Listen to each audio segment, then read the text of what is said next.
तो हेलो दोस्तों, कैसे हैं आप लोग। तो जैसे कि आपको पता है कि सीएससी 8 सेमेस्टर का हम सब्जेक्ट क्लाउड कंप्यूटिंग डिस्कस कर रहे हैं और पिछले लेक्चर में हम लोगों ने यूनिट नंबर 1 को डिस्कस किया है। अगर आपने उस वीडियो को नहीं देखा है तो सबसे पहले आप उस वीडियो को देखिएगा, तभी यूनिट नंबर 2 पे आप मूव करिएगा। ठीक है, यूनिट नंबर 2 को आज कंप्लीट हम डिस्कस करने वाले हैं। वीडियो को लाइक कर दीजिएगा, फ्रेंड सर्कल में शेयर करिएगा और ज्यादा से ज्यादा अपना सपोर्ट और प्यार हमारे चैनल को दिखाइएगा, ताकि मुझे भी मोटिवेशन मिल सके, है कि नहीं, ताकि बेहतर से बेहतरीन कंटेंट मैं आप तक प्रोवाइड कर सकूं।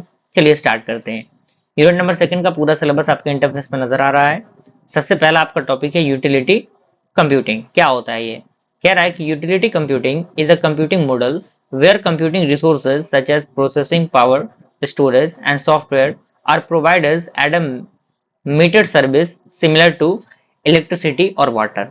समझिएगा, यूटिलिटी कंप्यूटिंग एक प्रकार का कंप्यूटिंग मॉडल होता है जहां पे कंप्यूटिंग रिसोर्सेज जैसे कि आपका प्रोसेसिंग हो गया, पावर का, स्टोरेज हो गया, या फिर कोई सॉफ्टवेयर जो प्रोवाइड हो रहा है एक मीटर्ड सर्विस के अकॉर्डिंग, वो बिल्कुल सिमिलर जो सिमिलर इलेक्ट्रिसिटी होता है और वाटर होता है उसके अकॉर्डिंग ये काम करता है। ठीक है, यूजर पे only for the resource they use. कहने का मतलब क्या है कि यूजर केवल जो चीज यूज कर रहे हैं उसी के रिगार्डिंग क्या करेंगे, पे करेंगे। मान लीजिए इलेक्ट्रिसिटी आप यूज कर रहे हैं तो जितना यूज करेंगे उतना पैसा लगेगा आपका।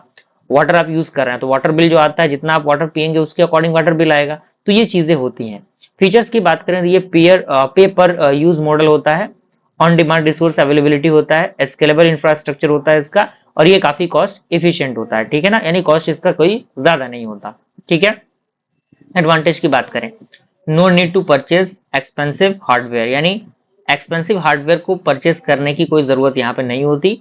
ये रिड्यूस करता है मेंटेनेंस कॉस्ट को और ये फ्लेक्सिबल होता है रिसोर्स यूजर्स के अकॉर्डिंग। ठीक है, एग्जांपल देखिएगा, cloud platform just like Amazon web services provide computing resource on a utility basis, यानी जो क्लाउड प्लेटफॉर्म है जैसे कि आपका अमेजॉन वेब सर्विस हो गया, वो कंप्यूटिंग रिसोर्स को प्रोवाइड करता है एक यूटिलिटी बेसिस के अकॉर्डिंग। ठीक है, चलिए अब हमारा आता है इलास्टिक कंप्यूटिंग। क्या होता है भाई? मान लीजिए कंप्यूटिंग तो हमने देख लिया, अब इलास्टिक कंप्यूटिंग क्या होता है? तो elastic computing refers to the ability of a cloud system to automatically scale resources up और down based on workload demand. यानी इलास्टिक कंप्यूटिंग रिफर करता है किस चीज को, एबिलिटी को, किसके एबिलिटी को, क्लाउड सिस्टम की एबिलिटी को, जो ऑटोमेटिकली सेल रिसोर्स करता है, जो आपका अप एंड डाउन जो बेस्ड होते हैं उनके वर्कलोड के डिमांड पे। जैसे example, during the high website traffic more servers are allocated, यानी मान लीजिए किसी भी वेबसाइट पे ट्रैफिक ज्यादा है तो उस कंडीशन में बहुत ज्यादा सर्विसेज भी एलोकेटेड होंगे, सर्वर भी एलोकेटेड होंगे। अगर लो ट्रैफिक होगा तो सर्वर कहीं ना कहीं रिड्यूस होंगे। ठीक है, कैरेक्टरिस्टिक्स की बात करें तो ये ऑटोमेटिक स्केलिंग होगा, लोड बैलेंसिंग होगा इसके अंदर, और ये रिसोर्स को क्या करेगा, ऑप्टिमाइज करेगा। ठीक है ना, उसके बाद कॉस्ट सेविंग भी होगा। मान लीजिए कॉस्ट को बचाएगा भी ना अगर हम इसको यूज करेंगे तो। पॉइंट कह रहा है कि elastic computing is widely supported in a platform like Microsoft Azure, यानी जो आपका इलास्टिक कंप्यूटिंग है वो वाइडली सपोर्ट करता है प्लेटफॉर्म को, जस्ट लाइक अमेजॉन एजर हो गया, उसको हम यूज करते हैं, गूगल क्लाउड भी हम यूज करते हैं। तो ये एक एग्जांपल है। ठीक है, अगला हमारा आता है AJAX, asynchronous JavaScript and XML. क्या होता है ये? तो कह रहा है कि AJAX is a web development technique used to create asynchronous and interactive web applications. यानी एजेक्स क्या है? एक प्रकार का वेब डेवलपमेंट टेक्निक है जिनका हम यूज करते हैं क्रिएट करने के लिए asynchronous and interactive web application को। ठीक है, Ajax allows web pages to update data without reloading the entire page, यानी जो Ajax है वो अलाउ करता है वेब पेज को कि वो डेटा को अपडेट कर सके बिना किसी रिलोडिंग के इंटायर पेज के। मान लीजिए पेज को रिलोड करना पड़ता है ना, किसी चीज को हम चेंज करते हैं तो फिर रिलोड करते हैं तो वही चीज सेम आ जाती है। तो यहाँ पे बिना रिलोडिंग का जो प्रोसेस है ये क्या करेगा, प्रोवाइड करेगा। फीचर्स की बात करें, ये आपका सिंक्रोनस कम्युनिकेशन होगा with the server, faster response time इसका होगा, और ये डायनेमिक पेज अपडेट कैरी करेगा। ठीक है, वर्किंग की बात करें एजेक्स की, तो यूजर जो है वो सेंड करेगा रिक्वेस्ट को फ्रॉम द ब्राउजर, यानी ब्राउजर से रिक्वेस्ट को सेंड करेगा, जावास्क्रिप्ट सेंड करेगा असिंक्रोनस रिक्वेस्ट को सर्वर से, सर्वर प्रोसेस रिक्वेस्ट करेगा और रिस्पॉन्स जो होगा वो टर्न्ड होगा और पेज क्या होंगे, अपडेट होंगे डायनेमिकली। ठीक है, जैसे एग्जांपल आपका हो गया गूगल मैप, इसी बेस पे काम करता है, जीमेल इसी पे, ऑनलाइन चार्ट सिस्टम इसी पे काम करता है। ठीक है ना, अगला हमारा आता है रिच इंटरफेसेस। क्या होते हैं? कह रहा है rich interface application RIA provide interactive user interface similar to desktop application, यानी जो आपका रिच इंटरनेट एप्लीकेशन जो होता है वो एक इंटरेक्टिव यूजर इंटरफेस प्रोवाइड करता है जो बिल्कुल डेस्कटॉप एप्लीकेशन के जैसा ही दिखता है। ठीक है, जिसमें, ठीक है, तो यहाँ पे वो पॉइंट आपके सामने दिया गया है कि जो एजेक्स है वो मदद करता है क्रिएट करने के लिए रिच एंड रिस्पॉन्सिव इंटरफेस को, यानी एक बेहतर इंटरफेस प्रोवाइड करने में ये मदद करता है by the enabling the dynamic content loading and the real time update and interactive user experiences. ठीक है, मैसअप की बात करें क्या होता है, कह रहा है कि mashup is a web application that combine data और services from multiple sources to create a new service. यानी जो मैसअप है एक प्रकार का वेब एप्लीकेशन होता है जो कंबाइन करता है डेटा को और सर्विसेज को फ्रॉम द मल्टीपल सोर्सेज, जिससे कि क्रिएट किया जाता है एक नए सर्विस को। ठीक है ना। टाइप ऑफ मैसअप्स की बात करें तो सबसे पहले आपका आता है यूजर इंटरफेस मैसअप्स, जिसके अंदर कह रहा है कि combine user interface component from the multiple application, यानी कंबाइन करना यूजर इंटरफेस को, कंपोनेंट को अलग अलग जो एप्लीकेशन होते हैं उनके द्वारा, जैसे कि आपका वेब पेज शोइंग हो गया, जैसे कि वेदर इंफॉर्मेशन हो गया, फिर गूगल मैप का लोकेशन हो गया, सोशल मीडिया फीड हो गया। ठीक है। दूसरा हमारा आता है डेटा मैशअप्स, ये कंबाइन करता है डेटा को फ्रॉम द मल्टीपल सोर्सेज, यानी अलग अलग सोर्सेज से जो डेटा है उनको कंबाइन करता है।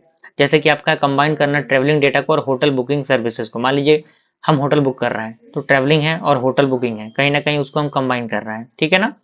अगला हमारा क्या है, सर्विस मैशअप्स है, ये कंबाइन करता है मल्टीपल सर्विसेज को क्रिएट करने के लिए एक नए एप्लीकेशन को। एग्जाम्पल आपका है ऑनलाइन ट्रेवल बुकिंग सिस्टम, यानी ऑनलाइन टिकट बुक करते हैं ना, just like is that. Okay. अगला हमारा क्या है, वर्चुअलाइजेशन टेक्नोलॉजी है। क्या होता है ये वर्चुअलाइजेशन टेक्नोलॉजी, कह रहा है कि virtualization technology, virtualization is a technology that create the virtual version of computing resources, यानी ये एक वर्चुअल वर्जन है कंप्यूटिंग रिसोर्सेज का, जैसे कि आपका सर्वर हो गया, स्टोरेज हो गया, नेटवर्क हो गया। ठीक है। It allows multiple operating system to run on a single physical machine, यानी ये अलाउ करता है मल्टीपल ऑपरेटिंग सिस्टम को कि वो एक सिंगल फिजिकल मशीन पे रन कर सके। ठीक है। और ये इनेबल्ड होता है by the software like VMware and ESXi के अकॉर्डिंग। ठीक है। अब आता है वर्चुअलाइजेशन एप्लीकेशन इन इंटरप्राइजेज, यानी इंटरप्राइजेज में वर्चुअलाइजेशन एप्लीकेशन कैसे काम करते हैं। तो कह रहा है कि organization uses virtualization for many purpose, यानी जो ऑर्गेनाइजेशन है वो यूज करते हैं वर्चुअलाइजेशन को, उसके अलग अलग पर्पसेस होते हैं। पहला आपका आता है सर्वर वर्चुअलाइजेशन, यानी multiple virtual server run on a one physical server, यानी मल्टीपल वर्चुअल सर्वर जो है वो एक फिजिकल सर्वर पे रन करेगा। दूसरा होता है आपका स्टोरेज वर्चुअलाइजेशन, यानी कंबाइन करना मल्टीपल स्टोरेज डिवाइस को into a single storage unit. Okay. तीसरा हमारा था नेटवर्क वर्चुअलाइजेशन, यानी क्रिएट करना एक वर्चुअल नेटवर्क को for the efficient communication. Desktop virtualization, user access करेंगे वर्चुअल डेस्कटॉप को रिमोटली। बेनिफिट की बात करें इसका फायदा क्या होगा भाई, तो इसका पहला फायदा ये है कि ये क्या करेगा, इसका फायदा ये है कि ये बेटर रिसोर्स यूटिलाइजेशन कैरी करेगा। दूसरा आपका क्या है, दूसरा हमारा है कि ये रिड्यूस करेगा हार्डवेयर की कॉस्ट को और ये इजियर सिस्टम मैनेजमेंट होगा। ठीक है ना। क्लियर हुआ, कोई दिक्कत नहीं। अगला आता है पिटफॉल्स ऑफ वर्चुअलाइजेशन, यानी वर्चुअलाइजेशन का पिटफॉल्स क्या है। तो यहाँ कह रहा है कि although virtualization has many advantages it also has some limitation, यानी आपको पता है कि जो वर्चुअलाइजेशन है उनके पास बहुत सारे एडवांटेजेस होते हैं, लेकिन इनके पास कुछ लिमिटेशंस भी होते हैं। पहला चैलेंजेस यहाँ पे दिए गए हैं परफॉर्मेंस ओवरहेड, यानी वर्चुअल मशीन्स में run slower than physical system, यानी जो वर्चुअल मशीन है वो रन करेगा as compare to slower than the physical system. दूसरा था सिक्योरिटी रिस्क, यानी यहाँ पे कह रहा है कि हाइपरविजर इज कॉम्प्रोमाइज्ड, यदि आपका हाइपरविजर कॉम्प्रोमाइज होता है तो ऑल द वर्चुअल मशीन में भी अफेक्टेड, तो सारे वर्चुअल मशीन क्या होंगे, अफेक्टेड होंगे। तीसरा हमारा था कॉम्प्लेक्स मैनेजमेंट, यानी managing the many virtual machine can be difficult, यानी बहुत सारे वर्चुअल मशीन को मैनेज करना थोड़ा सा डिफिकल्ट हो सकता है। रिसोर्स कंटेंशन की बात करें तो मल्टीपल वर्चुअल मशीन जो है वो compete करेंगे रिसोर्सेज को, जिससे कि वो रिड्यूस कर सके परफॉर्मेंस को। ठीक है। अगला हमारा आता है मल्टी टेटेंट सॉफ्टवेयर, यहाँ पे कह रहा है कि multi tenant software is an architecture where a single application serves multiple user और organization while keeping their data separate, यानी मल्टी टेटेंट जो सॉफ्टवेयर है एक प्रकार का आर्किटेक्चर होता है जहाँ पे single application server with the multiple user organization जो है वो डेटा को जो है सेपरेट करते हैं। ठीक है। जैसे एग्जांपल आपका हो गया cloud CRM application serving many companies. ठीक है। एग्जांपल देखिए यहाँ पे सेल्स फोर्स है। ठीक है। एडवांटेज इसका देखिए क्या है, ये कॉस्ट इफेक्टिव एफिशिएंट होता है, इजी मेंटेनेंस होता है, सेंट्रलाइज अपडेट होता है और ये बेटर स्केलेबिलिटी प्रोवाइड करता है। ठीक है ना। अगला हमारा आता है मल्टी एंटिटी सपोर्ट। क्या होता है मल्टी एंटिटी सपोर्ट भाई, यहाँ पे कह रहा है कि multi entity support allows a software system to support multiple organization और business unit within the same system, यानी जो मल्टी एंटिटी सपोर्ट है वो अलाउ करता है सॉफ्टवेयर सिस्टम को जिससे कि वो सपोर्ट कर सके मल्टीपल ऑर्गेनाइजेशन को और बिजनेस यूनिट को एक सेम सिस्टम के अकॉर्डिंग। अब हर एक एंटिटी के पास क्या होगी, एक सेपरेट यूजर होंगे, सेपरेट डेटा होगा, सेपरेट कॉन्फ़िगरेशन होगा, एग्जाम्पल आपका है multi dimensional companies with multiple branches using one system, यानी मल्टीपल डायमेंशनल जो कंपनी है वो मल्टीपल ब्रांचेस के अकॉर्डिंग एक सिस्टम के अकॉर्डिंग काम करेगा।